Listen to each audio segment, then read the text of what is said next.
kita bersatu di dalam doa. Terima kasih ya Tuhan untuk berkat-Mu yang senantiasa Engkau limpahkan kepada kami, hingga kami masih boleh Kau izinkan untuk melakukan aktivitas kami sepanjang hari ini. Ya Tuhan Allah, biarlah firman-Mu yang menjadi pedoman bagi kami, dan kiranya Engkaulah yang menyertai kehidupan kami hari ini. Terima kasih ya Tuhan Allah. Kami berdoa dalam nama anak-Mu Tuhan Yesus Kristus. Amin. Selamat pagi Bapak Ibu serta saudara-saudari yang terkasih dalam nama Tuhan Yesus. Firman Tuhan yang menjadi pedoman bagi kita hari ini, hari Kamis 30 Juni 2022, diambil dari Yeremia 30 ayat 20. Anak-anak mereka akan menjadi seperti dahulu kala, dan perkumpulan mereka akan tinggal tetap di hadapanku. Aku akan menghukum semua orang yang menindas mereka. Demikian firman Tuhan. Saudara-saudari yang terkasih dalam nama Tuhan Yesus, seorang penulis buku menyatakan bahwa pengalaman penyembahan Anda yang paling dalam dan akrab biasanya terjadi di dalam hari-hari yang gelap. Pengalaman penyembahan Anda yang paling dalam dan akrab biasanya terjadi dalam hari-hari yang gelap. Saudara-saudari yang terkasih, kira-kira apakah makna dari ungkapan ini dan apakah kaitannya kutipan buku ini dengan teks renungan kita hari ini?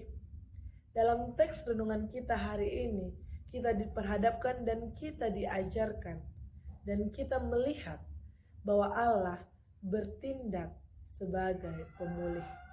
Kebaikan Allah dan kasih Allah menunjukkan bahwa Allah adalah seorang penyembuh luka, sebagai seorang pemulih.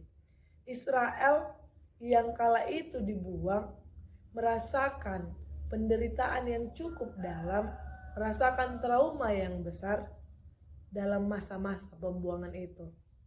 Namun ketika mereka sudah keluar dari pembuangan, meskipun pembuangan itu tadinya adalah atas hukuman karena keberdosaan mereka sendiri, karena mereka yang berpaling dari Tuhan, namun Tuhan tetap memulihkan mereka.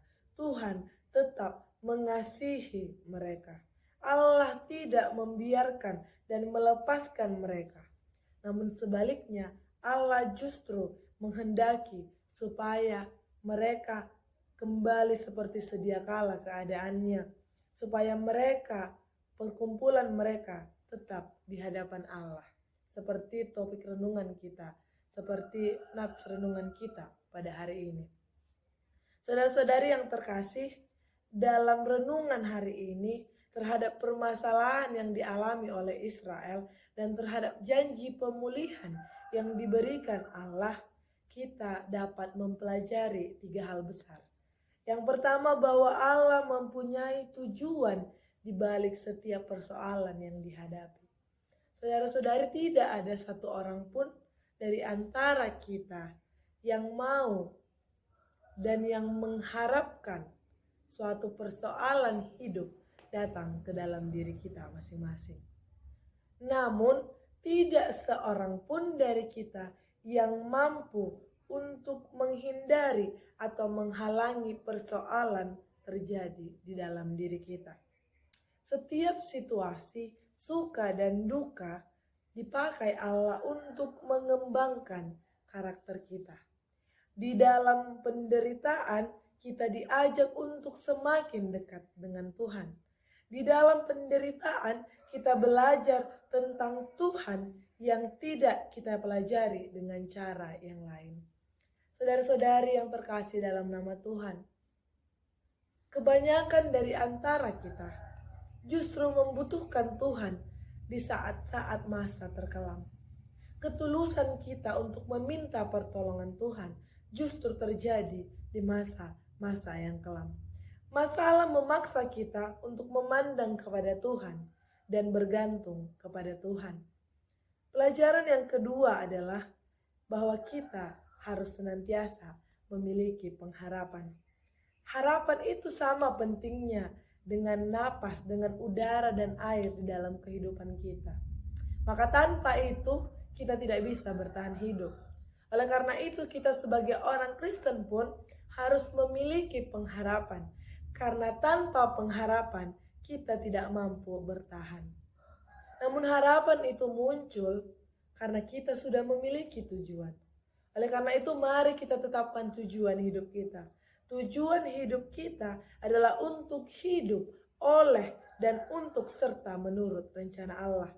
Kita harus bertahan dan berpengharapan sekalipun kita sedang berada di keadaan yang sulit, keadaan yang kelam, keadaan yang gelap. Kita tidak boleh takut karena tujuan kita adalah berjalan dalam kehendak Allah. Pelajaran yang ketiga adalah bahwa kita memiliki kepercayaan bahwa Allah memiliki rencana dan rancangan yang terbaik dalam hidup kita. Tuhan mengetahui yang baik untuk hidup kita. Dan Tuhan memperhatikan apa yang kita perlukan.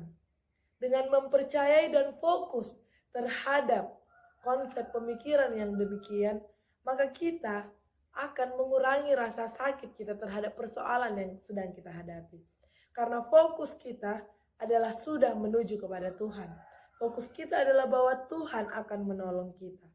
Saudara-saudari yang terkasih dalam nama Tuhan, kita akan lebih dewasa ketika kita mampu melihat tangan Allah di dalam situasi hidup yang kacau, yang membingungkan, dan di dalam situasi hidup yang seolah-olah kehidupan kita itu sedang tiada artinya.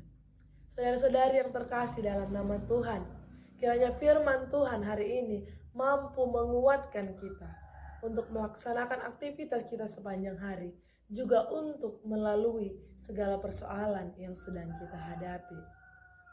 Tuhan menguatkan kita semua.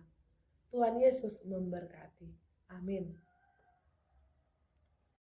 Kasih karunia dari Tuhan Yesus Kristus serta kasih setia Allah Bapa dan persekutuan Roh Kudus memberkati dan menyertai kamu sekalian hari ini, esok, dan sampai selama-lamanya.